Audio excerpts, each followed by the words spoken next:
जंगल आमच्या हक्काचं, नाही कुणाच्या बापाचं. जंगल आमच्या हक्काचं, नाही कुणाच्या बापाचं. जंगल आमच्या हक्काचं, नाही कुणाच्या बापाचं. जंगल आमच्या हक्काचं, नाही कुणाच्या बापाचं. जंगल आमच्या हक्काचं, नाही कुणाच्या बापाचं. जंगल आमच्या हक्काचं, नाही कुणाच्या बापाचं. जंगल आमच्या हक्काचं, नाही कुणाच्या बापाचं. वाचवा रे वाचवा.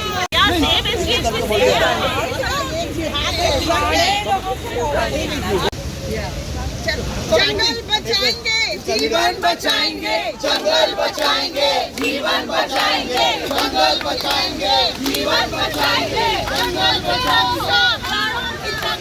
जंगल की रक्षा, प्राणों की रक्षा. जंगल की जीवन बचाएंगे, जंगल बचाएंगे जीवन बचाएंगे, जंगल बचाएंगे जीवन बचाएंगे, जंगल बचाएंगे जीवन बचाएंगे, जंगल बचाएंगे प्राणों की रक्षा, जंगल की रक्षा, प्राणों की रक्षा. जंगल बचाएंगे जीवन बचाएंगे, जंगल बचाएंगे प्राणों की रक्षा, जंगल की रक्षा, प्राणों की रक्षा. जंगल की रक्षा, प्राणों की रक्षा, जंगल की रक्षा, प्राणों की रक्षा. जीवन की रक्षा, जीवन वाचवा, निसर्ग वाचवा, जंगल वाचवा, भविष्य वाचवा. जंगल वाचवा, भविष्य वाचवा. जंगल वाचवा, भविष्य वाचवा. जंगल वाचवा, भविष्य वाचवा. जंगल वाचवा, भविष्य वाचवा. जंगल वाचवा, भविष्य. मोठ्या प्रमाणात ठाणे, संपूर्ण ठाणे शहरामध्ये वृक्षतोड झालेले आहे आणि आज ठाणेकर रस्त्यावर उतरला. तुम्ही एक ठाणेकर आहात, काय सांगाल, काय भावना आहे त्या संपूर्ण आंदोलनाच्या मागे, जन आंदोलनाच्या मागे? ही ज्या प्रकारे तुम्ही पाहिली असेल सकाळी पावसात पण जन आंदोलन म्हणजे खऱ्याखुरेचं जन आंदोलन आहे. आम्ही इथे कुणाचीही नावं नाही, घोषणा नाही. आम्हा सगळ्यांची एकच मागणी आहे की आमचं जे जंगल आहे ना ते जंगलच राहू दे. तिथे आम्हाला पार्क नको, काही नको, काही नको. बरीच पार्क आहेत आपल्या ठाण्यात, आम्ही तिथे जाऊ शकतो. आपल्या शहरातच जंगल फार कमी आहेत आणि हे जे आपले SGNPचे जंगल आहेत ते प्रत्येक ठिकाणी छोट्या छोट्या पार्ट्समध्ये जाऊन जाऊन इथे छोटं हे करायचंय, तिकडे छोटं हे करायचंय, असं हळूहळू करून जे कुरतडतायत ना ते कुरतडणं आम्हाला थांबवायचंय. हे जे जंगल आहे ठाण्याची, ही सुरुवात आम्ही ठाणेकरांनी केली आहे, सगळ्यांनी मिळून ही केली आहे की हे जंगल आम्हाला असंच ठेवायचंय. इथे काही नको आणि काहीही दुसरी अपेक्षा नाहीये, कारण ही एकच जागा आहे. आम्ही सगळे वर्किंग क्लासवाली लोक आहोत. आपल्याला काय रोजचे बाहेर फॉरेन ट्रिप्स वगैरे जायची परवडत नाही, पण सगळ्यात बेस्ट ट्रिप जी परवडते त्या डोंगरावर.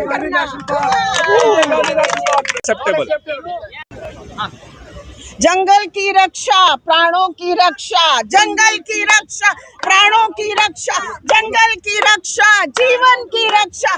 जंगल की रक्षा, जीवन की रक्षा. मैडम, आप सब यहाँ पे जमा हुए हैं, क्या बोल तो क्या रहे हैं? उद्देश्य है इसके पीछे? सब ही प्रकार के जो लोग हैं यहाँ पे जमा हुए हैं. यहाँ पर समस्त थाने के लोग इकट्ठा हुए हैं और हमारा एक ही लक्ष्य है कि थाने के जंगल को बचाना, लोगों के जीवन की रक्षा करना, जंगल में रहने वाले निर्दोष पक्षियों की रक्षा करना और सारे आने वाली जनरेशन के जीवन वायु की रक्षा करना, प्राण वायु की रक्षा करना, जिसके बिना हमारा जीवन असंभव है. और ये हम अप्रैल और मई की गर्मी में देख चुके हैं. जंगल काटा गया तो जीवन नहीं बचेगा. बड़ी बड़ी कंक्रीट इमारतें बचेंगी लेकिन मानवता नहीं बचेगी. यदि मानवता को बचाना है तो जंगल बचाना है, चाहे उसके लिए हमें कुछ भी क्यों ना करना पड़े. हम सब बड़े बड़े घरों में, बड़ी बड़ी गाड़ियों में घूमते हैं, लेकिन जंगल बचाने की बात कोई नहीं करता है, जीवन बचाने की बात कोई नहीं करता है. ये हमारा लक्ष्य है कि हम अपने स्थानीय के जंगल को बचाएं ताकि हर एक प्राणी के प्राणों की रक्षा हो सके, क्योंकि प्राण वायु, ऑक्सीजन आज के इन बच्चों के लिए बहुत आवश्यक है. यदि हम इन आने वाली पीढ़ियों को भूल गए तो हमारा जीवन, हमारा भारत, हमारा थाने सब कुछ खत्म हो जाएगा. और यही हमारा लक्ष्य है. मला एकच म्हणायचं आहे की हा एवढा मोठा जो घोटाळा होतोय, माझ्या हिशोबाने हा घोटाळाच आहे. 2800 कोटी रुपयेचा TDR देणं वगैरे वगैरे जे काय चाललंय ते आम्हाला ह्या अमाऊंटमध्ये इंटरेस्ट नाही आहे, पण ह्यापैकी किती रक्कम गव्हर्नमेंटमधल्या अधिकाऱ्यांना गेली हे शोधून काढायला पाहिजे. आणि दुसरी गोष्ट, गव्हर्नमेंटनी हा विचार करायला पाहिजे की आम्हा नागरिकांना development at the cost of environment नको आहे. तुम्ही डेव्हलपमेंट करताय, ठीक आहे, चांगली गोष्ट आहे, पण नागरिकांना विचारात कोण का घेत नाही आहे? का घेत नाही आहे तुम्ही आम्हाला? तुम्ही तुमच्या मर्जीप्रमाणे तुम्हाला वावा करायचं आहे, तुमच्या कॉन्ट्रॅक्टरची पैसे खिशात भरायचे आहेत म्हणून तुम्ही एखादी जर डेव्हलपमेंट करत असाल तर ती डेव्हलपमेंट आम्हाला मान्य नाही. तर त्यामुळे ह्या गोष्टीवरती बंदी आलीच पाहिजे. जे कोण ह्याच्यामध्ये इन्व्हॉल्व असतील त्याच्यावरती कारवाई झाली पाहिजे. दुसरी गोष्ट, जर गव्हर्नमेंट जर ह्याच गोष्टींनी कंटिन्यू करणार असेल तर आज इथे सगळे नागरिक जे आहेत ना, हे एक डोक्यात लक्षात ठेवून आहेत, आरेमध्ये जे झालं तेच इथे होतंय. आरेमध्ये जे झालं तेच इथे होतंय. या वेळेला मात्र तुम्हाला जी भाषा समजते त्या भाषेमध्ये आम्ही तुम्हाला प्रत्युत्तर देऊ. आम्ही तुम्हाला मतदान करणार नाही. आम्ही तुम्हाला मतदान करणार नाही. नाही म्हणजे नाही. त्या ठिकाणी जे जंगल वाचवण्याचं जे मोहीम घेतली त्याबद्दल काय सांगाल? खरं तर मला आनंद आहे की जे ठाणेकर आहेत ते पुढे येऊन ही मोहीम नीट राबवत आहेत. आता जर हे झालंच नसतं तर काय माहिती, कदाचित पुढे अख्खं सगळं हे आपले एवढीशी पण जी झाडं लावली आहेत कदाचित आपल्याला तेवढीशी पण नाही दिसणार ठाण्यात. मग आपल्याला खरंच ऑक्सिजन वगैरेची खूप कमी होईल. पाण्याचं तर पण वॉटर पोल्युशन पण खूप चालू आहे. तर मग ते आतापासून झालं मग आपली पुढे काय हालत होईल ह्याचा मग विचार करावा लागेल. मग ह्याच्यासाठी मला खूप आनंद होतोय की सगळे लोक येत आहेत पुढे, हेल्प करतायत. मला खूप चांगलं वाटतंय. आपल्या छत्रपती शिवाजी महाराजांनी तर जनतेच्या डेटाला सुद्धा हात लावला नाही. कुठलंही काही करायचं असेल तर ते सांगायचंय की जनतेच्या तुम्ही सैनिक जे जाता तर त्यांच्या डेटाला सुद्धा तुम्ही हात लावू नका. आणि वृक्षतोड करताना किंवा कुठलीही प्रगती करताना आपले छत्रपती शिवाजी महाराज जी जुनी झाडं आहेत, जी मोडकळी झालेत तर तीच तोडायचे. आणि असाच विकास, रयतेचे राज्य पुन्हा आलं पाहिजे. महानायिका महामानवांचे विचार पुढे केले पाहिजे आणि तेच विचार अंमलात आले पाहिजे. जे काही चाललंय ते चुकीचं चाललंय. तर जय जिजाऊ जय शिवराय. रस्त्यावर उतरावं लागलं. ॲक्च्युली ठाणे एक सिटी ऑफ लेक आहे आणि ग्रीन झोन आहे. पण आता बघितलं आहे की किती झाडे असंच कापलं आहे. त्यांना काही सेन्स नाही कुठे कापायचा काय करायचा. ते कापतात पण लावत नाही. जे कापतात ते कुठे ट्रान्सप्लांट करतात आणि मग ते मरून जातात. आपल्याला हे बोलायचं आहे की Sanjay Gandhi national park is a forest. ते फॉरेस्टमध्ये तुम्ही घुसू नका. तुम्ही हे आपले ठाणेकर आहे. आज एक साधारण 2,000 लोक उतरले.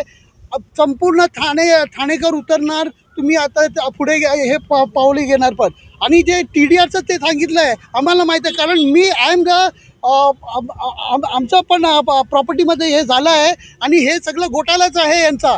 TMC काय करत काय दुसरं काम करतात. त्यांना काही डेव्हलपमेंटचं नाही. तर त्यांना आपलं जे ठाणेकर जे आहे त्यांचा जे भविष्याचं आणि आपले लहान मुलंही उतरलं आहे. किती शर्मनाक सिच्युएशन आणलं आहे TMCनी.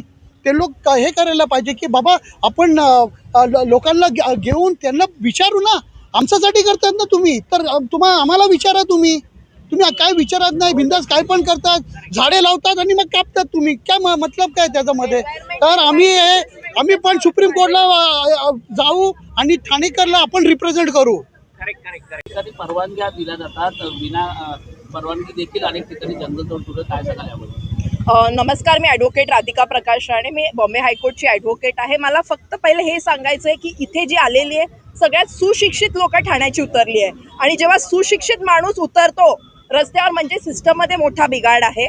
आणि तुम्ही हा पूर्ण त्या केसची हिस्ट्री तुम्ही बघितली. 1975 मध्ये Sanjay Gandhi national park forest बनलं गेलं आणि त्यानंतर जे revenue tribunal, high court, supreme court ह्या तिन्ही याच्यात जेव्हा गेलं तर जे प्रोसिजरल फ्लॉज होते की जंगल रक्षकने नोटीस दिलं आणि जंगल रक्षकच्या साईनवर होतं आणि दुसरं होतं की वॉचमॅनला नोटीस दिलं, ओनरला नाही.